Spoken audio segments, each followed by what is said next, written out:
আসসালামু আলাইকুম রহমতুল্লাহ। আজ মহান বিজয় দিবস, 16ই ডিসেম্বর।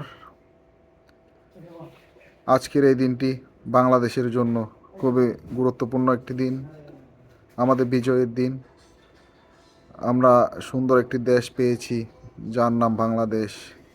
আজকে অনেক জায়গায় লক্ষ্য করেছি, এই বাংলাদেশের বিভিন্ন প্রান্তে আগে যে উৎসব মুখর একটি পরিবেশ ছিল, সেটি বর্তমানে নেই, সেটি হারিয়ে গেছে। আজ যে বিজয়ের লগ্ন, যে বিজয় দিবসের দিন ছিল 16ই ডিসেম্বর, আমরা উৎসবমুখর পরিবেশ পালন করতাম। সেই দিনটিতে দেখলাম জাতীয় পতাকা, জাতীয় পতাকা, কোনো দোকানেই জাতীয় পতাকা নেই, এমন একটি অবস্থা।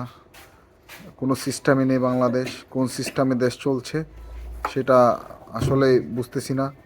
দেশের কি হবে, দেশের পরিণতি কি হবে, দেশের এই সংকটময় পরিস্থিতি আমাদের দেখতে হচ্ছে স্বাধীন একটা দেশে। সেটি খুবই দুর্ভাগ্য। আমাদের জাতি হিসেবে আমাদের খুবই লজ্জাজনক একটি অবস্থানে আমরা বসবাস করছি বর্তমানে। আমরা জানি না সামনে কি হয়, আমাদের দেশটা কোন দিকে যাচ্ছে। এই একটি দিন, একটি বিজয় উৎসব, কোনো পরিবেশই নেই আজকে। যাই হোক, দেখা যাক সামনে কি হয়। আমাদের আত্মগৌরবের, আত্মমর্যাদার এই একটি দিনকে আমরা উপভোগ করতে পারলাম না। ধন্যবাদ। সবাই লক্ষ্য রাখবেন দেশের প্রতি।